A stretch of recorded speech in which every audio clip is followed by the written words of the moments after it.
Hi, I'm Ariana, but you can call me Ari. I grew up on a ranch in the middle of nowhere with my Aunt Paula. She's my mom's twin sister, and she raised me all by herself. Now, you'd think that meant we were super close and shared matching sweaters and heart-to-heart talks. Yeah, not even close. For starters, we look nothing alike. I've got bright red hair, warm brown eyes, and okay, I'm not trying to brag, but people usually say I have a pretty face. Paula, on the other hand, looks completely different. And personality-wise, let's just say she's not exactly the warm, fuzzy type. The biggest rule in our house was simple. Never ask about my mom. Every time I tried, Paula would shut it down instantly. She'd say things like, "Your mother couldn't handle raising a child. Some people just aren't cut out for it." And that was it. Conversation over. She'd usually shove a chore list in my hand or remind me about homework. Now, don't get me wrong. Paula wasn't cruel. She made sure I ate healthy meals, had clean clothes, and stayed on top of my studies. But she was strict. Like, unbelievably strict. We lived miles away from the city, and since money was tight, I was homeschooled my entire life. My classmates were cows, chickens, and a very judgmental goat named Pickles. My biggest escape from ranch life was watching travel videos online.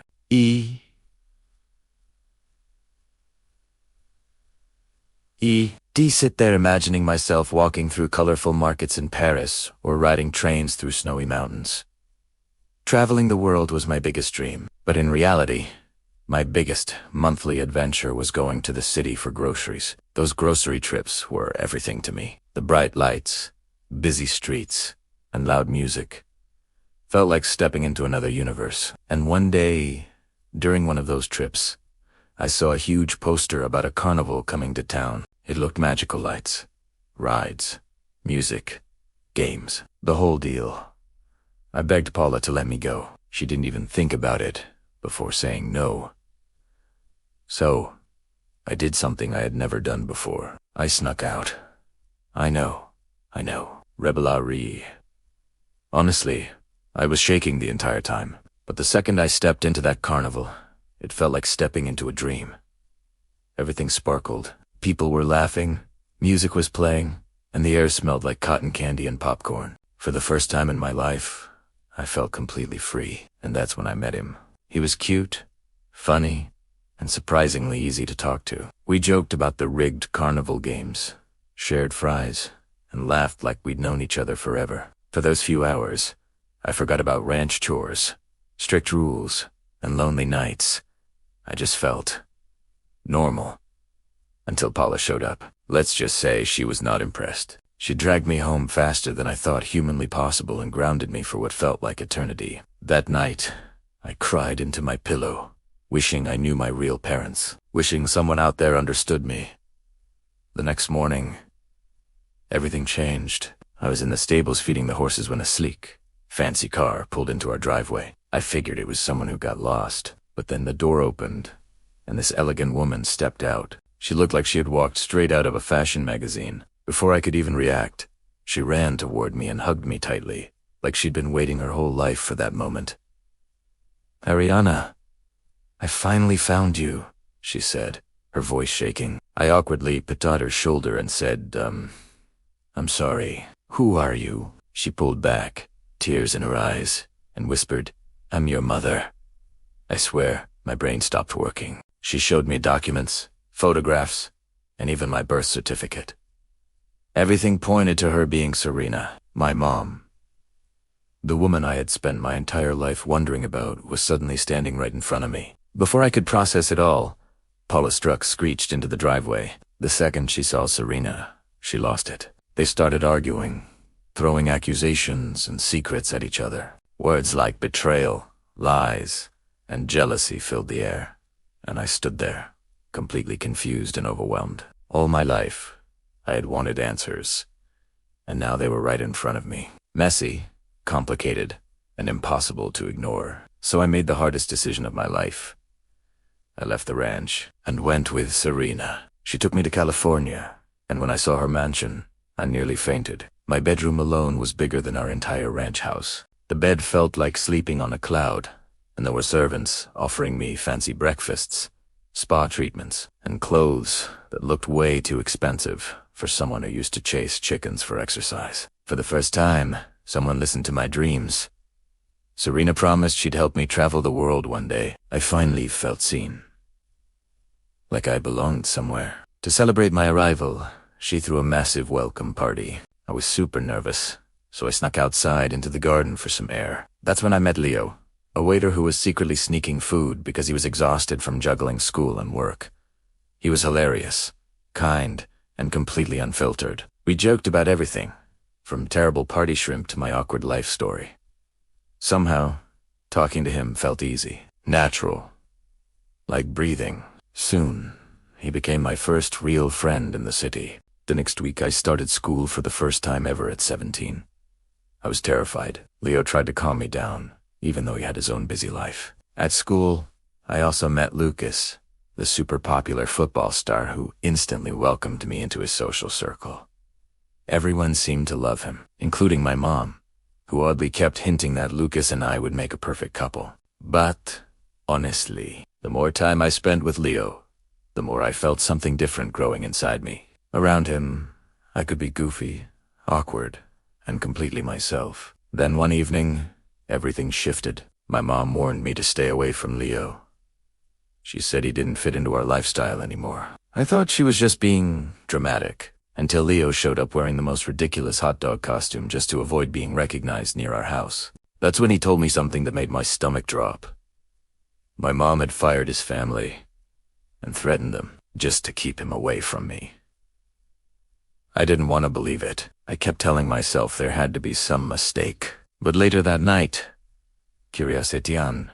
fear got the better of me. I searched Serena's room while she was out and found something strange hidden under her bed.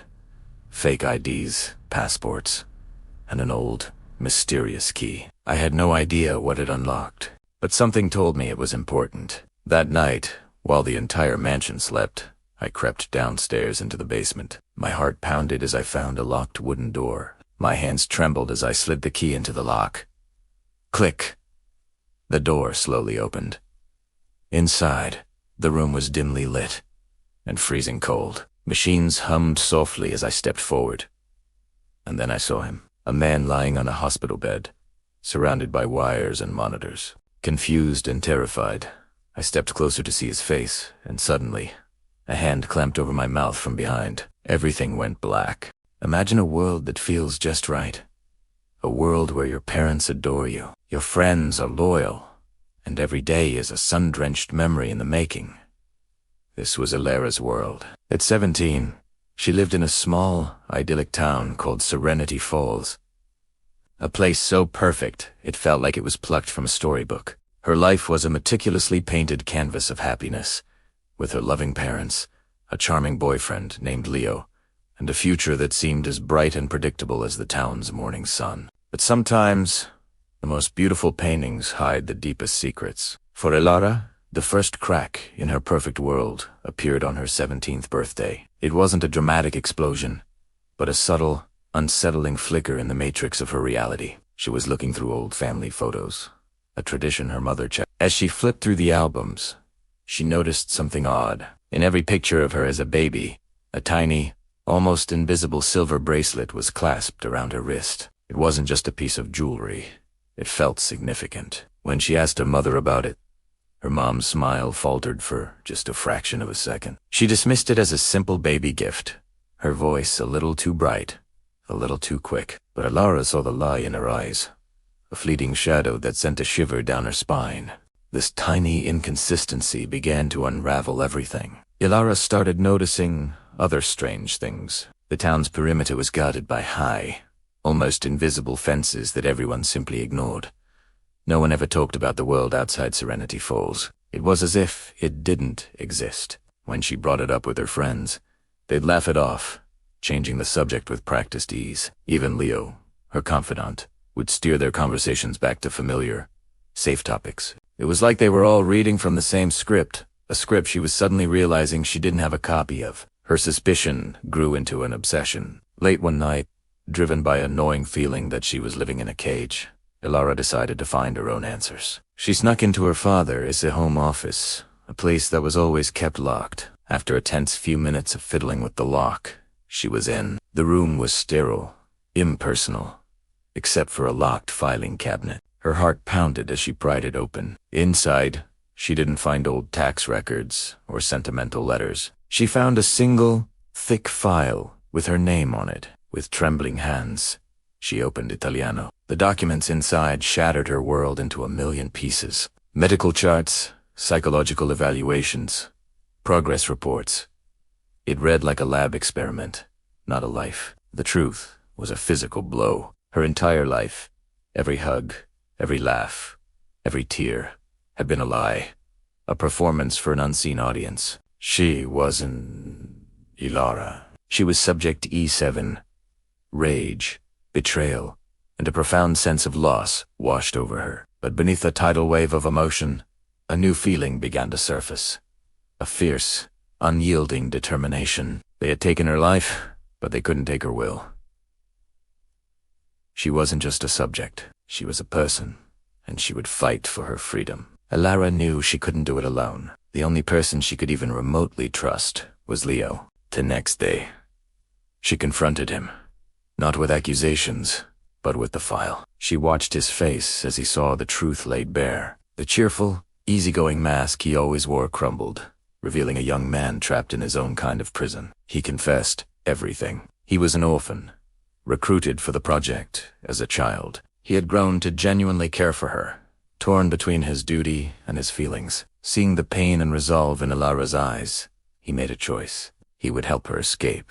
Their plan was audacious. Leo knew the facility's blind spots and security protocols. The escape was set for the night of the annual Founders' Day festival, a celebration that distracted the entire town. As fireworks lit up the manufactured night sky, Ilara and Leo moved through the shadows. They navigated a labyrinth of service tunnels beneath the town, a hidden world starkly contrasting the picturesque one above. Every sound, every distant footstep, was a jolt of adrenaline. They had to bypass security cameras, disable pressure plates, and time their movements to the patrol patterns Leo had memorized. They finally reached the perimeter fence, the edge of her known universe. It was an electrified barrier, humming with lethal power. Leo, using tools he'd smuggled, worked to disable a small section. The seconds stretched into an eternity. Just as he cut the final wire, an alarm blared to life. They had been discovered. Lights swept across the area, and shouts echoed behind them. They scrambled through the deactivated gap, plunging into the dense, unfamiliar forests that lay beyond. Freedom was not the beautiful sunrise she had imagined. It was dark, cold, and terrifying. The real world was a chaotic and unpredictable wilderness. They ran for what felt like hours, fueled by fear and a desperate hope. They were hunted. Drones buzzed overhead, their searchlights cutting through the trees. Trackers with dogs were on their trail. But Ilara was no longer the naive girl from Serenity Falls. The curated perfection of her old life had been replaced by a raw, instinctual drive to survive. She used the knowledge she'd gained, the educational modules that were really part of her training, to navigate, to find shelter, to live off the land. Leo, free from his role, proved to be a resourceful and steadfast ally. They were no longer actor and subject. They were partners. Fugitives bound by a shared desire for a real life. During their flight, Leo revealed another shocking truth. Ilara wasn't just a random subject. Her real parents were the original lead scientists of Project Chimera. They had opposed the unethical direction the project had taken under its new corporate financiers. They were silenced, made to disappear, and their own daughter was turned into the project's crown jewel. And somewhere, out there in the world, Ilara had a younger brother she never knew existed. A brother who was still trapped within another, similar facility.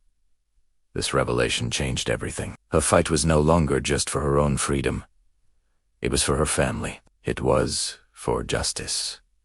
It was for the brother she had to save. After weeks on the run, using a network of underground contacts, Leo knew of other dissenters and escapees from similar projects. They found a fragile safety. From a hidden base, Ilara began to plan her next move. She wasn't running anymore. She was preparing to fight back. She trained, physically and mentally, transforming herself into a capable operative. She learned about hacking, espionage, and combat from people who had been fighting this shadow organization for years. She was no longer Subject E7. She was Alara, a daughter seeking her past, a sister fighting for her brother's future, and a leader in a rebellion against the architects of her stolen life. Her journey had just begun. She would dismantle Project Chimera, piece by piece. She would expose their crimes to the world, and she would reclaim the one thing they could never truly control. Her identity, her war for freedom, and for family, was on. Thank you so much for watching. If you were captivated by Alara's story, make sure to hit that like button and subscribe for more tales of courage and rebellion. Let me know in the comments what you think she should do next. Until next time, stay curious and question everything.